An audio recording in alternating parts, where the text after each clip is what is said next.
welcome to my channel, The Love Tita Heart, the channel for the non-stop followers of Alden and Maine, who will serve as voice for those who cannot express their feelings for Aldab. Kamusta po kayo mga ka-non-stop? Good day po sa inyong lahat. Bago po tayo tumungo sa kaganapan kay Alden and Maine, please subscribe and hit the notification bell para ma-notify po kayo sa mga bagong video na i-upload ko. Salamat po! Happy heart mga ka-Aldab, Alden Richards seryosong tunay sa kanyang pag-ensayo sa pagtakbo. Mas madalas, mahabang oras at maaga sa umaga ang kanyang practice. Lahat ng nasasaad na dapat at wasto na kailangan sa paghahanda sa half marathon ang siyang ginagawa ngayon ni Pambansang Bay and multimedia star Alden Richards. Habang may pag-post naman si Raisa Fokerson ng bagong business ng Fokerson family, ang Kawi Coffee Shop sa Kabuyao. Panibagong blessings, panibagong negosyo para sa buong pamilya. Habang sobrang abala rin si Alden sa pagpapatakbo ng Stardust Lounge at kailangan ding harapin ang ilan sa mga kakilalang guest ng naturang bar at mga kaibigan na nagtutungo doon. Bilang si Alden ay hands-on sa kanyang mga negosyo. At habang hands-on si Alden sa mga negosyo, hands-on din si Nico Menday Fokerson sa kanilang mga chikiting. At medyo abala rin sa ilang endorsement nito. Ang nag-iisang phenomenal queen, ang super ganda at nag-iisa sa puso ni Richard Jr., Mrs. Nico Menday Fokerson. At nitong nakaraang Friday, nag-host si Alden Richards sa second annual ng parangal ng sining ng Film Development Council of the Philippines. At sa pag-introduce kay Alden bilang host ng naturang event, inintroduce siya bilang multi-award winning actor, box office king, and bilang chairman ng Myriad Entertainment USA LLC and CEO Myriad Entertainment Corporation Philippines. Nang gugulat si Alden, meron na rin palang Myriad Entertainment USA bukod sa Philippines. Ito yung masasabing legit na pasabog.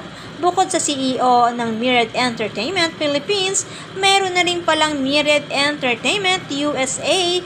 Grabe, billionaire na talagang matatawag ang isang Alden Richards at naglipa na pa ang mga negosyo nito. Napakaswerte nila Alden and Maine sa isa't isa at ang mga anak nila. Samantala, ibahagi ko lang po mga ka-Aldab ang nasagap kong kwento. Ang naturang paingay issue po kay Alden Richards at sa mga pangalan na idinidikit sa kanya ay pawang pang showbiz lang po. Ito ang paghahanda di umano sa proyektong pagsasamahan nila Alden and Catherine upang makabuo ng fans club na susuporta sa proyekto na maaari nilang pagsamahan kung ito ay magtatagumpay. Ayon po sa nagbahagi ng kwento na ito, planado daw po ang galawan mula sa birthday celebration ng ilang beses para may pagkakataon na maimbita si Tisoy. Sa mga nakaraang celebration ay hindi naimbita si Tisoy ngayon lang nang dahil sa mga binabalak. Dahil daw po ito di umano sa sanipuwersa ng dalawang network. Kasama na rin ang pagdurog sa fandom ng Aldab Nation and True-Blooded Aldab Nation. Ito po ang kwento na aking nasagap na ibinabahagi ko lamang po sa inyo. Ibig sabihin po mga ka-Aldab ay gimmick lang ang ligawan na ikinakabit sa pangalan ni Alden Richards. Ika nga, bulok na at basang-basa na ng madla ang mga ganitong klase ng paingay o issue para lang pag-usapan at makakuha ng mga paniwalain. Lumalabas tuloy na kinakalawang na ang idea ng mga taga-showbiz. Puro gimmick lang at bogus na romance ang inihahain sa madla. Meron pang pag-iwas sa press issue na pinapaingay na kesyo umiiwas si Alden dahil ayaw mag-share ng tungkol sa kanila ni Catherine. Ang totoo, wala naman talaga siyang isi-share dahil kaibigan lang ang turing at kayang ibigay nito. Showbiz nga naman kung sino ang kumikinang, siyang sinasabitan. Pansin na puro artista sa kabilang network ang iniaangka sa pangalan ng nag-iisang box office king, multimedia star, pambansang Bay at chairman lang naman ng Myriad Entertainment USA, LLC at CEO lang naman ng Myriad Entertainment Corporation Philippines, the actor and the producer na pangunahing kailangan sa showbiz world. Kaya alam na dis mga ka-Aldab, alangan naman si Alden pa ang gumawa ng ingay. Gayong hindi na niya kailangan yon. Ang mga taong nangangailangan sa kanya ang siyang gumagawa ng ingay. Kaya mag-produce ni Alden ng pelikula basta ginusto niya at may karapatang kumuha ng artista na makakasama niya. Siya lang ang magtrabaho, kayang-kaya ng mamuhay ng masagana ang kanyang buong pamilya. Magstay man si Nico Maine sa bahay kasama ang mga Junakis, kayang-kaya na ni Richard Jr. Isa ito sa mga pangarap ni Maine na sinabi na rin niya on national television sa mga nakaraang interview niya.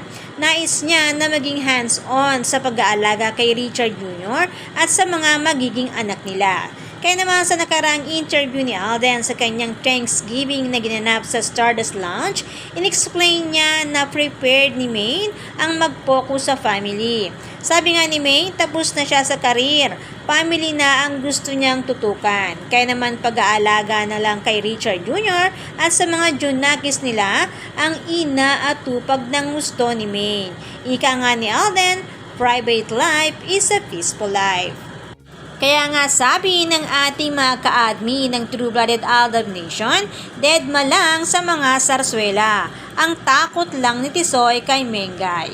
Kaya naman bago pa inumpisahan ng Sarswela Part 2, nagpatiunan na si Alden. Sabi niya, kaibigan lang niya si Sania. Ganyan din si Catherine. Pero dahil nga gumagawa ng gimmick ang mga nagsani puwersa, idea nila ay ligawan kuno. Paano kaya uusad ang industriya kung ang sistema na ginagamit nila ay bulok na? Puro gimmick, puro sarswela, puro kasinungalingan.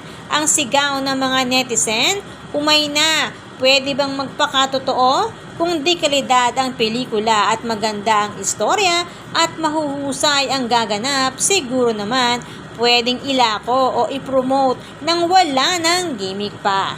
Basta ang fandom ng Aldab Nation and True-Blooded Aldab Nation ay naghihintay lang sa tamang panahon na magkasama sa isang show or movie ang mag-asawang Alden and Maine.